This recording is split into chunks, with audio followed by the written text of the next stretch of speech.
ভয়ো লাগি আছে কিবা পানী মই লোৱা নাই তোৰ পানী বটল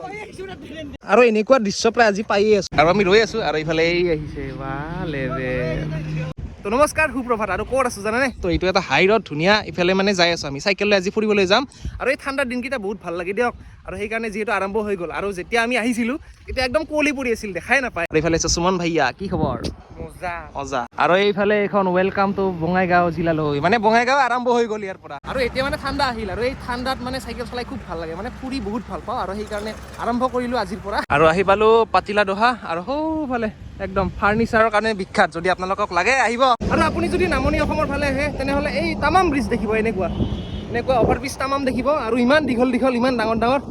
তো সেইটো এটা ভাল কৰিছে দিয়ক চৰকাৰে বহুত কম দিনত ভাল লাগিছে বহুত কম দিনত না আৰু ব্ৰিজত মানে উঠিবলৈ যিমান কষ্ট হয় নামিবলৈ ধুনীয়া লাগে ভাল লাগে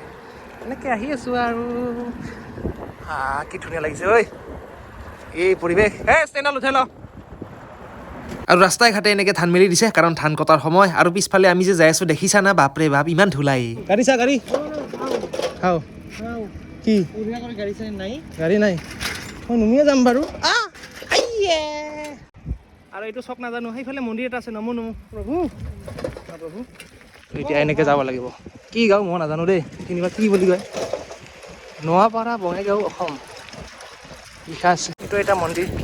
নমো শিৱ মন্দিৰটো আৰু মোৰ মানে এটা সপোন আছে দিয়ক মানে জীয়াই থকালৈকে যিমানবিলাক গাঁও আছে যিমানবিলাক মানে আমাৰ ৰাস্তা আছে মানে অসমৰ প্ৰত্যেকখন গাঁৱত যাবলৈ বিৰাট ইচ্ছা যাবি নেকি মোৰ লগত কালি যাম সময় মিলাব মই সময় নাপাম কাৰণ কথা আৰু আমি আচলতে এইফালে এনেই অহা নাই এটা বস্তু চাবলৈ আহিছোঁ আৰু সেই বস্তুটো আপোনালোকক দেখাম বাৰু কিন্তু তাৰ আগতে অলপমান দেখাই দিওঁ পৰিৱেশটো আৰু এইখনেই হ'ল দলং চাওক কি ধুনীয়া লাগিছে আৰু ৰাতিপুৱাই এনে এটা দৃশ্য চাই লওক নৈখনেৰে নাওখন যাই আছে আৰু ইফালে আছে সাঁকোখন মানে দলংখন বাঁহৰ কি দীঘল আৰু এয়ে হ'ল আমাৰ অসম আমাৰ গাঁও আৰু মোৰ পেটটো ইমানেই বেয়া লাগিল মানে পানীৰ বটল লৈ আহিছোঁ মানে খাবলৈ পেট বেয়া লাগিলে গ'ল আৰু এইখনে হ'ল বাঁহৰ দলং আমি যিহেতু এইখন দলং বুলি কওঁ বাঁহৰ আৰু আচলতে ভয়ো লাগি আছে কিবা আৰু এনেকৈ আগবাঢ়ি গৈ আছোঁ অলপমান সিপাৰৰ পৰা অলপমান খোজকাঢ়ি আহিম বা চাই আহিম নদীটো কি ধুনীয়া লাগিছে না দাদি আৰে বাহ একদম আনকাৰ আৰু একদম ভিডিঅ'টো ফোন আহি আছে হে ভগৱান ৰ'ব দে এইটো লচোন মই আনকাট ভিডিঅ'টো বনাই আছোঁ ধৰ আনকাট ভিডিঅ' বনাই আছোঁ ক'ত আছে মোবাইল অ'কে আৰু এনেকৈ যাই আছোঁ আৰু নদীটো যদি চাই চাওক কি ধুনীয়া একদম ধুনীয়া নদী মানে নীলা সেউজীয়া দেখিছেনে কি পৰিষ্কাৰ নদী তলত চালে ভয়ো লাগে ভাল লাগিছে কিবা এটা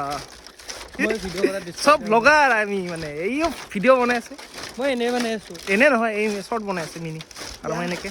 দীঘল বনাই আছোঁ ইউটিউবত দিয়ে না কি চব দিওঁ মই ইউটিউবত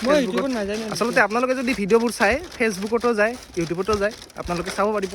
আৰু শ্বৰ্টটো ইনষ্টাত ফেচবুক আৰু ইউটিউবত যায় আৰু এনেকৈ পাৰ হৈ গ'লোঁ পাৰ হ'লোঁ ধুনীয়াকৈ তো এইখন চাবলৈ বহুত দূৰৰ পৰা আহিছোঁ আমি পেডেল মাৰি দুজনে তো এনেকৈ সিপাৰ হ'লোঁ তো সৌ দূৰৰ পৰা আহিছোঁ তো এনেকৈ সিপাৰ হ'লোঁ এইবাৰ সিপাৰলৈ যাম আৰু বনা কি ৰিলচ বনাই থাক তো তাৰ পৰা মানে ইপাৰ সিপাৰ হ'লে মানে প্ৰতি মানে 20 টকাকৈ লয় কাৰণ আমি চাইকেল লৈ আহিছোঁ সিফালে গ'লে মানে সিপাৰে যদি যাওঁ আমি 20 টকা বোলে লাগিছিল তো এনেই আমি এপাক ফুৰিলোঁ আৰু তথাপিও আমি পইচা দিম কাৰণ বেয়া লাগে না কষ্ট কৰি দলংখন বনাইছে সেইকাৰণে আমি দিম আৰু যা আৰু ৰাইজৰ সুবিধাৰ কাৰণে চাওকচোন দলংখন কেনেকৈ বনাইছে কিমান দীঘল কিমান যে বেয়া লাগিছে নহয় তো সেইটো চাবলৈ ইমান দূৰৰ পৰা আহিছোঁ মানে এই ভাল লাগিছে শান্তি লাগিছে বহুত আৰু হাইৰোডত মানে উঠিলে ভয় লাগে মোৰ বহুত কাৰণ গমেইতো পাই দুৰ্ঘটনা কিবা কিবি হৈয়ে থাকে আৰু সেইকাৰণে হাইৰোডৰ অলপমান চাইডেদি এইটো ৰাস্তা আছে ধুনীয়াকৈ যাই আছোঁ এইটো পানী মই লোৱা নাই তোৰ পানী বটল আৰু ৰাতিপুৱাৰ পৰা একো খোৱা নাই মানে যি চাহ খাই আহিছিলোঁ একাপ সেয়ে আৰু দিনটো ইমান বাজিল ভালে কেইটা বাজিল এটামান বাজিল চাৰে বাৰটা এটামান বাজিল আৰু সেই যে পিয়াহত মানে এক বটল কিনিছিলোঁ পানী আৰু পানী বটলটো থৈ আহিছে আমাৰ ছাৰে ঠিকে আছে উন্নতি আছে নমস্কাৰ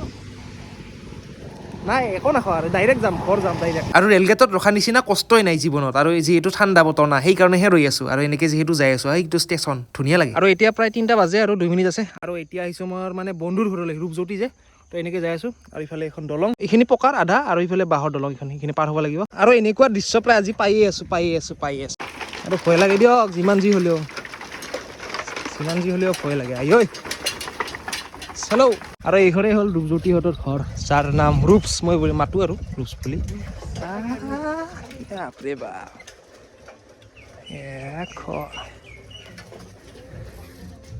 গান চান বজায়